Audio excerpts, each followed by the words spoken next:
안녕하세요. 시니어 라이프 비즈니스를 연구하는 수학입니다.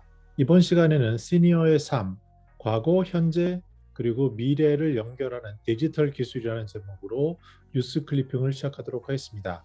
메타버스에 대한 것, 시니어 그리움과 젊음까지 되찾아본다. 그리고 이제 싸이월드 얘기, 시니어가 요새 사기 문자 많이 받는 것, 그리고 폰이 갑자기 뜨거워지는 것, 해킹을 예방하는 것, 그리고 메타버스로 열린 정보 행사하는 것, 그리고 이제 코드 없이 앱을 만드는 방법, 코딩 없이 하는 거죠. 그리고 온라인으로 보고 배우는 가정식 요리 이렇게 준비해 봤습니다. 첫 번째 뉴스는요. 브라보 마이 라이프 뉴스인데 메타버스로 시니어의 그리움과 젊음까지 되찾아 준다라는 내용입니다. 왼쪽의 그림을 보시면 이제 그 추억 속의 인물을 재현하거나 지금 세상에 없는 분이죠. 그리고 이제 건강을 책임지는 의료 기술이나 또 오른쪽 그림처럼 어떤 관광 명소를 메타버스 상에서 방문을 하고 그것에서 연결해서 볼 수 있는 이런 것들로 등장하고 있다고 합니다. 또한 최근에 이제 싸이월드라고 예전에 2000년대 감성을 가진 그런 거죠. 도토리 모고 뭐 이런 거였는데요. 그 돌아온 2000년대 감성 싸이월드 이것에 대해서 11시간 만에 무려 400만 명이 접속을 했다. 그리고 이제 점차 예전에 2015년 이후에 방문 기록이 있는 회원님에 대해서 먼저 기간을 찾고 그 다음에 이제 이전으로 가면서 어떠한 기록들을 점점 찾아가겠다라고 얘기를 하고 있습니다. 이렇게 이제 메타버스라든지 이전의 것들을 디지털 세상에서 다시 경험하는 것이 느는 반면에 현실을 살아가는 시니어들은 시니어의 사기 문자를 많이 받고 있죠. 요새 최근 들어서 특히 이제 어떠한 뭐 재난지원금이 왔다라든지 아니면은 무슨 은행에서 대출을 특별히 당신은 대출 대상자입니다. 이런 문자들을 많이 보냅니다. 저 같은 경우도 상당히 많이 받는데 이때 주의할 것이 있습니다. 이 문자 안에 URL 주소 같은 것이 있는데 이것을 잘못 누르면은 굉장히 피싱이나 위험의 그 가능성이 높아지고요. 더 중요한 것은 제도권적인 것, 특히 이제 뭐 대형 은행이나 이런 곳에서는 절대 문자나 이메일 이런 것으로 제도권 대출 안내, 전화로요. 제도권에 대출 안내를 하지 않는다는 점을 주의할 필요가 있습니다. 저 같은 경우도 매일같이 뭐 이름만 대도 알 수 있는 어떠한 중요한 큰 은행에서 당신은 어떠한 대출을 받는 특별 승인 대상자입니다. 뭐 이런 식의 것들이 굉장히 많이 오는데 이렇게 하지 않는다는 거죠. 그래서 전에 말씀드린 것처럼 직접 전화를 찾아보면은 뭐 은행명까지 맞고 지점명도 그럴듯한 것 같지만 실제로 그 지점을 걸어보면 지점이 없다거나 그 지점에 가상으로 존재하는 뭐 무슨 대리 무슨 과장 이런 사람들이 없는 게 많습니다. 그래서 정리해 보면은 절대로 제도권에서는 이러한 문자나 보이스로 대출을 안내하는 경우가 거의 없다. 이렇게 의심을 하시는 게 중요하고요. 특히 그런 전화를 유도해서 그 속에 이름이나 연락처, 특히 주민번호, 소득, 대출 연령 등 개인정보를 수집하는 경우에 주의하라라고 얘기를 하고 있습니다. 그리고 이제 저 같은 경우도 최근에 폰이 뜨거워진 경험을 하는데요. 물론 여러 가지 사유가 있겠지만 폰이 갑자기 뜨거워질 경우에는 해킹의 가능성이 있다라고 그 신문 뉴스에서는 말하고 있습니다. 특히 이제 이랬을 때 그 예방하는 간단한 방법이 있는데 스마트폰을 수시로 뭐 일주일에 적어도 한 번 정도는 껐다가 한 최소한 10초 이후에 다시 재부팅하는 것이 필요하고요. 또 공공 와이파이라는 곳에서 어떤 중요한 금융 거래나 이런 것들은 피해야 된다라고 조언하고 있습니다. 특히 이제 이 많은 사람들이 착각하는 것이 이 스마트폰 한 번 켜놓으면 계속된다고 생각하지만 컴퓨터와 비슷합니다. 컴퓨터가 만약에 끄지 않으면 이전에 했었던 그 수많은 작업들이 계속 우리가 말을 하지 않지만 그 화면을 만약에 열어놨다고 하면 그 화면이 다시 계속 뭔가 신호를 보내는 과정이 지속되고 있는 거죠.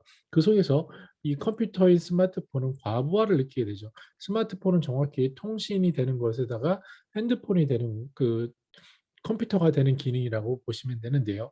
모든 것들이 요새 스마트폰으로 오고 있는데 아주 간단한 방법인 그 스마트폰을 껐다가 한 10초 지나서 다시 재부팅한다든지 또 폰에 따라서는 삼성이나 애플이나 이런 곳에서는요. 그 폰의 보안을 위해서 자꾸 버전업을 하면서 업그레이드를 하면서 특히 이제 악성 그 코드라든지 어떤 해킹 같은 것을 방지하는 솔루션들을 그 속에 넣게 됩니다. 그래서 이런 것들에 대해서 시니어들이 주의하셔서 일주일에 한 번 정도는 완전히 껐다가 다시 재부팅하는, 키면 재부팅이 되거든요. 그렇게 한 10초에 끄는, 이런 키는 것을 연습하기를 조언을 하고 있습니다. 정부에서 메타버스로 행사를 했다고 합니다. 그림을 보시면 참석자들이 어느 공간에 모여서 그 AI 관련된 뭐 협의식 같은 겁니다. 근데 한 200명이 접속을 하니까 이제 시스템이 이제 다운이 된 거죠. 그래서 이런 것은 있을 수 있는 일입니다. 뭐 엄청난 데이터가 트래픽이 모이다 보니 그럴 수 있는데, 중요한 것은 이 협약식에서 모여서 기념사진도 찍고 또 오른쪽에 보시면 사인도 하고, 이 아래쪽입니다. 그래서 이런 것들을 다 할 수 있다. 이것이 미래의 모습이다라고 하는 겁니다. 가상현실 속에서 누가 왔는지를 보고 그 사람이 움직이는 것도 보고, 또 그 속에서 예를 들어서 콘서트에 같이 조인을 하면 그 속에서 뭐 BTS의 콘서트를 한다든지, 이런 것들을 메타버스로 보면 되는데요. 현실 세계에서 마치 뭐 게임같이 굉장히 뭐 조악스럽지 않나라고 의구심을 가질 수도 있을 거라고 보여집니다. 그러나 이러한 것들이 정부 행사부터 점차 늘어나고 있고, 이런 것들이 곧 우리가 맞이할 그런 미래라고 생각하시면 될 것 같습니다. 시니어의 경우에 이번에 그 예술 교육 같은 경우 있죠. 예술 동아리 같은 경우에. 그런 경우에 이제 코로나 때문에 못 가게 됐을 때는 선생님들이 그 카톡이나 이런 걸 통해서 밴드에서 URL을 보내주시면 그 URL을 클릭하면서 그 내용에 안을 것을 보거나, 주로 일방향이죠. 또는 그 유튜브 스트리밍을 한다면은 실시간으로 댓글 채팅하는 정도까지가 가능한 현실 세계고, 아니면 줌 회의를 한다면 줌 속에서 서로 소통할 수 있죠. 이것들이 더 많은 사람들이 됐을 때는 여기 그림에서 보는 것처럼 메타버스로 이렇게 표현이 될 거고요. 기술이 점차 늘어나면서 이 기술들은 업그레이드 될 거고, 마치 우리가 가상세계로 가는 것처럼 변할 것이고, 또 전문가들은 우리가 어느 순간에는 우리 그 영화나 TV에서 봤던 그런 것들이 펼쳐질 것이다. 이것이 바로 우리가 곧 맞이할 미래다라는 겁니다. 그래서 시니어들인 경우에 야, 이 메타버스 이거 너무 뭐 딴 나라의 얘기고 맞지 않는 거야. 지나보니까 별거 없을 거야라고 말씀할 수 있겠지만, 지금 디지털 시대에는 우리가 살아가는 현실입니다. 특히 이제 코딩 교육을 한다라는 것, 특히 이쪽에 정보가 많은 사람들은 어릴 때부터 벌써 코딩 학원이 굉장히 붐을 이루고 있다라고 합니다. 그만큼 코딩을 한다는 것, 컴퓨터 용어를 이해한다는 것이 중요한 거죠. 그런데 점차 구글이나 이런 거대한 기업에서는 그런 것들을 잘 몰라도, 아무것도 몰라도 어떠한 직관적인 이미지나 이런 것들로 웬만한 프로그램을 만들 수 있게 하는 것들이 개발되고 있습니다.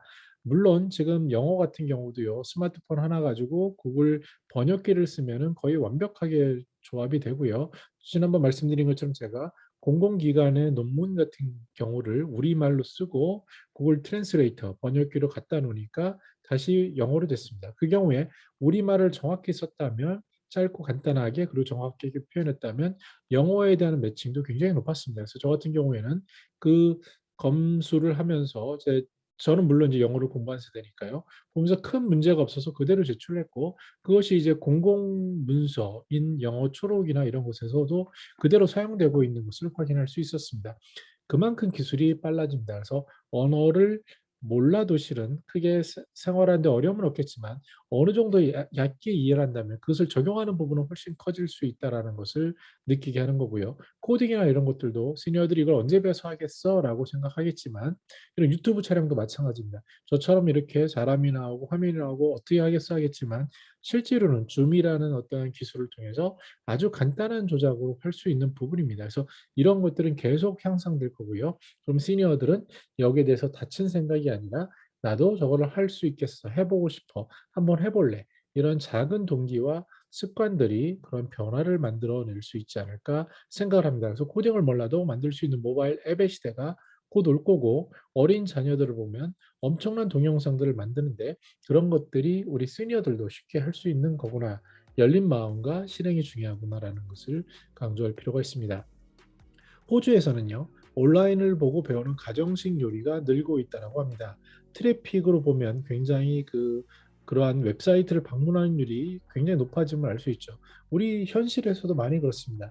제 아내도 최근에 이제 퇴직을 했는데, 그리고 나서 요리라고는 할 시간이 없었던 사람인데 주로 이제 네이버나 구글에서 그 검색을 해보면 요새는 뭐 백종원 선생님이나 이런 분이 한 요리가 굉장히 많죠.